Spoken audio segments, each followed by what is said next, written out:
George P. Baker, The New Financial Capitalists, Kohlberg, Kravis, Roberts, and the Creation of Corporate Value.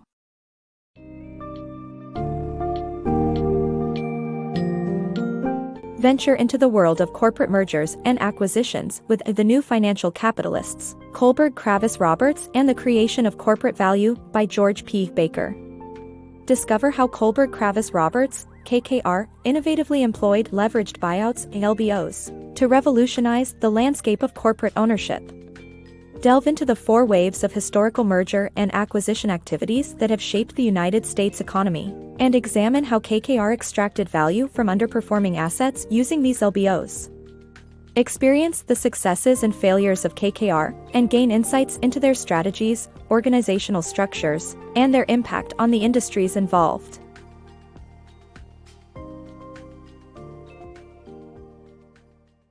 KKR's innovative role in corporate mergers and acquisitions.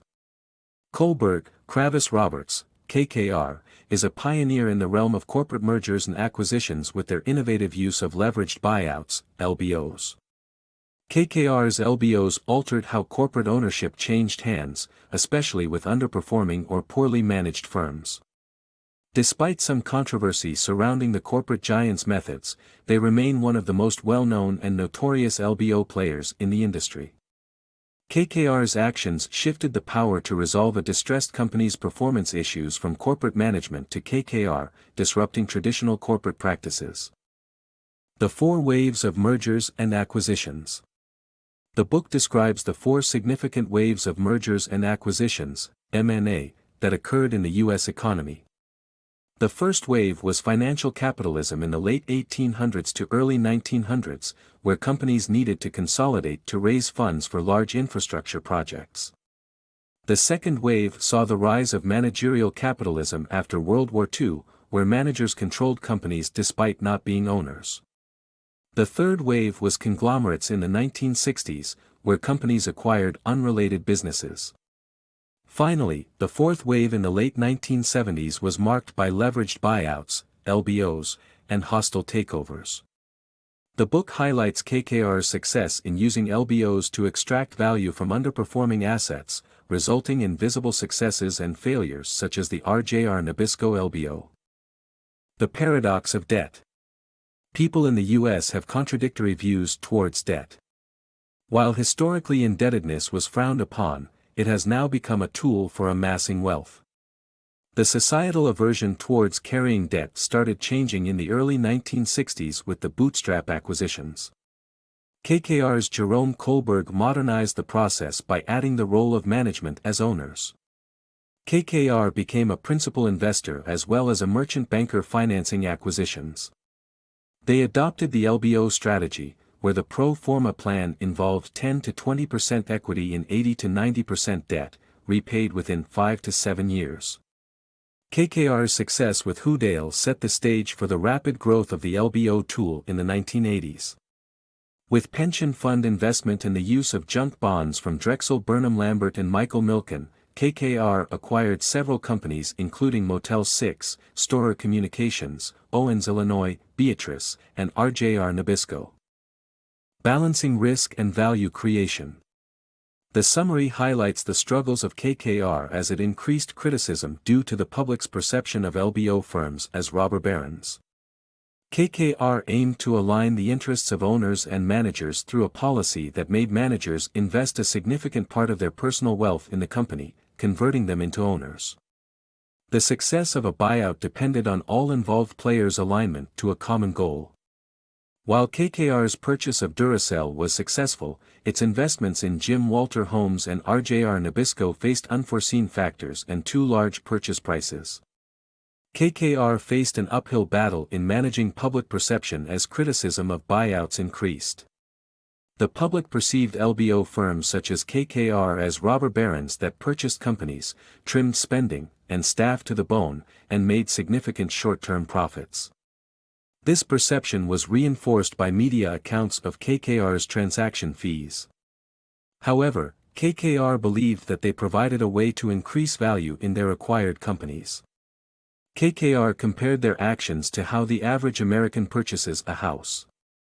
They see a house they like, and they pay the owner a premium price, borrowing money to make the down payment. KKR does the same thing but doesn't let its house rot. KKR improves the building's condition, fixing what needs to be fixed and ripping out old plumbing and windows. And like most people, it plans to sell the house for a profit sometime after buying it. But such comparisons did little to appease the public as the company's motives remained in question.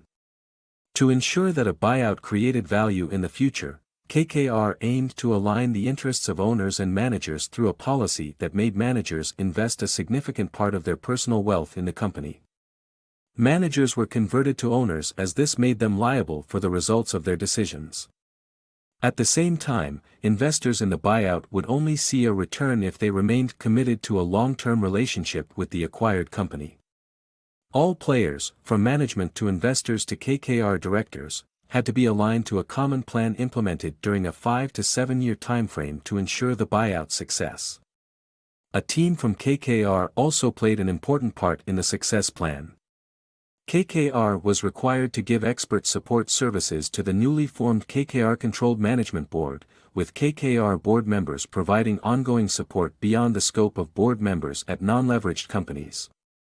KKR's purchase of Duracell from Kraft Foods exemplified a successful buyout. Duracell was too small for its corporate parent to provide the attention it needed to grow, so KKR bought it with the post-acquisition plan of finding the best way to increase its business. By 1996, Duracell was sold to Gillette Corporation for a 39% annualized return on investment of $350 million. The total return was $4.22 billion after a successful plan to increase international business and research and development in partnership with Intel produced a smart laptop battery. Not all KKR's investments were successful, as some ran into financial distress due to unforeseen factors or too large a purchase price. KKR's purchase of Jim Walter Homes, for instance, created financial distress for the company when a class action asbestos suit was filed against one of the company's subsidiaries. The asbestos litigation placed pressure on KKR and Walter, which forced the company into bankruptcy. Eventually, Walter settled with the asbestos litigants for $375 million, and KKR and its investors received poor returns on their investment. Finally, KKR's investment in RJR Nabisco was a prime example of a buyout with too large a purchase price. KKR paid $109 per share or $31 billion for RJR Nabisco and overestimated the value of the tobacco business. Legal battles over tobacco-related health concerns and competition from Philip Morris dragged down the company's value, leaving KKR unable to make its projections. To rectify the situation, as part of the buyout of Borden, KKR exchanged RJR Nabisco stock and divested itself of RJR Nabisco stock. In summary, KKR's buyouts faced challenges, including public scrutiny, unforeseen factors, and too large a purchase price. To ensure a buyout success, all involved parties must align to a common goal and promote trust in the markets for information and capital.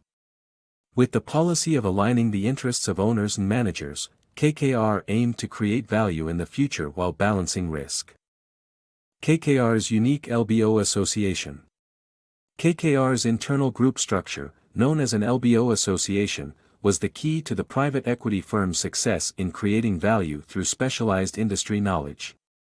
While similar to a Japanese keiretsu, KKR's limited partnership basis set it apart. Internal and external observers found it ironic that the organizational structure LBOs dismissed was the one KKR used.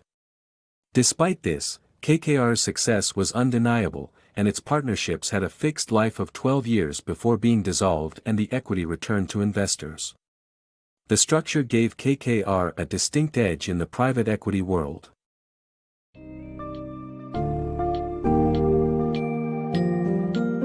After exploring the dynamic world of corporate mergers and acquisitions detailed in GeorgePBaker's book, we can now appreciate the impact that Kohlberg Kravis Roberts, KKR, had in shaping corporate ownership through their innovative use of leveraged buyouts. We have seen the historical context through the 4 waves of merger and acquisition activities and learned from KKR's successes and failures. We've also grasped the significance of aligning the interests of managers, investors, and KKR for the successful implementation of buyouts. Ultimately, the new financial capitalists underscore the paramount importance of strategic decision-making, adaptability, and effective organizational structure for long-term value creation.